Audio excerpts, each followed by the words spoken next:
So it took us to our EVP pillars and how we localize these for our markets. It's a bit of a complex slide here, so I'll try and explain it as best I can. But your top black boxes at the top were our 4 global EVP pillars we mentioned before. What we did was essentially add to those or amend those based on the employee focus groups and the insights we had. So for us, growth, great, but actually there's a whole development piece in there as well, and then understanding that candidates, employees also have the opportunity to develop and grow at the same time. And we wanted to showcase this in a little bit more light. So we turned this from grow into boosting your growth and development. Diversity was a pillar that we absolutely want to be mindful of. We need to be calling this out, but what a great way to talk about the people within that as well, and the diverse range of people that we have, the inclusive company that we are building, and kind of understanding that in a little bit more of a broader people perspective. So we turned that into meeting great and inspiring people. That's where we can talk about how inclusive our company is. You're working with some of the best people out there.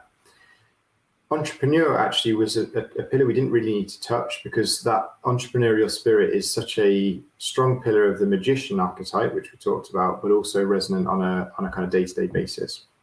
So for us, entrepreneur just became understanding that we have that entrepreneurial spirit and we embrace it.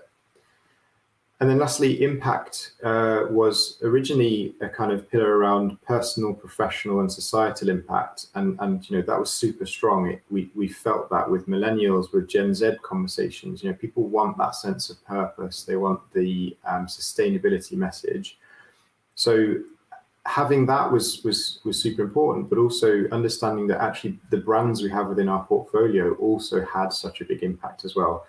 There are lots of sustainability efforts being led at brand level as well as group level, but also brands can really impact people on a kind of day-to-day attractiveness lens as well. Again, we talked about people who perhaps joined Lancôme maybe 20 years ago and they've worked with Lancôme for 20 years. That's an incredible story. They love that brand. They identify with that brand. That's an impact that our brands can have. So we adjusted our EVP pillars to make them resonant based on those conversations we had with their employees. We tested all of this through the focus groups, through the external talent personas.